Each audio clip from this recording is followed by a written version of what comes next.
London is home to some of the most expensive real estate in the world. So pricey, in fact, that thousands of Londoners priced out of the market are swapping traditional brick and mortar homes for ones bobbing on the waters of the city's historic canals. But as Jonathan Vigliotti reports, these floating housing alternatives have given rise to some unforeseen problems. London's meandering canals look like an oasis on a sunny spring afternoon, but increasingly they're a last resort for many who say the city has left them nowhere else to go. I just thought the only way that I'm ever going to be able to earn any property is by buying a boat, because the concept of buying a flat for £1 million is just way out of my reach, you know, especially when you're earning teacher's wages. Andy Winter is among hundreds of people who, unable to make ends meet in the capital, gave up life in an apartment to live on a narrowboat.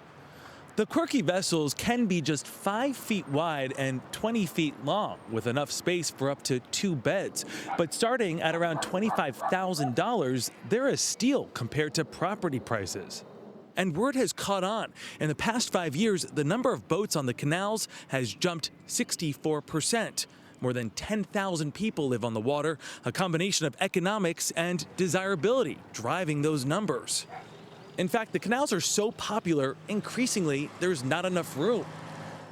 Norah Ahmed with the Canal and River Trust says the capital's 100 miles of waterways are packed. What we're finding is that there's a little bit of conflict where people want to have mooring space to stop, but obviously the numbers of boats that are passing through mean all those moorings are generally very busy.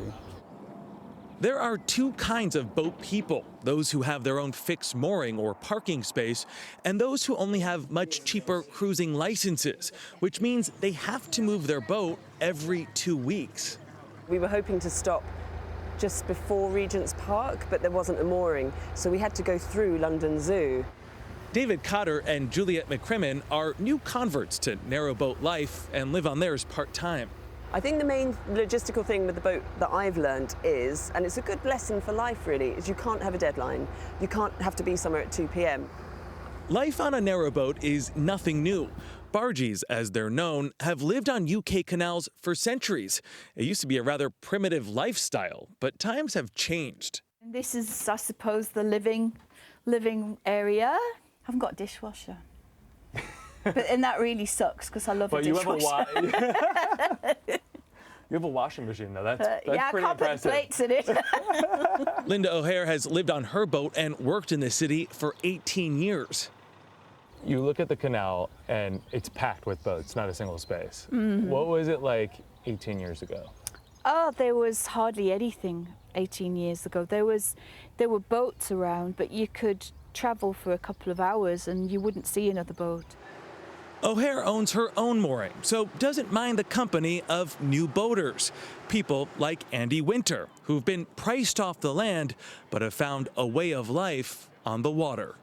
You can own somewhere that you can call your home, that is perfectly reasonable to live in without having to find millions and millions of pounds or get into debt for the rest of your life.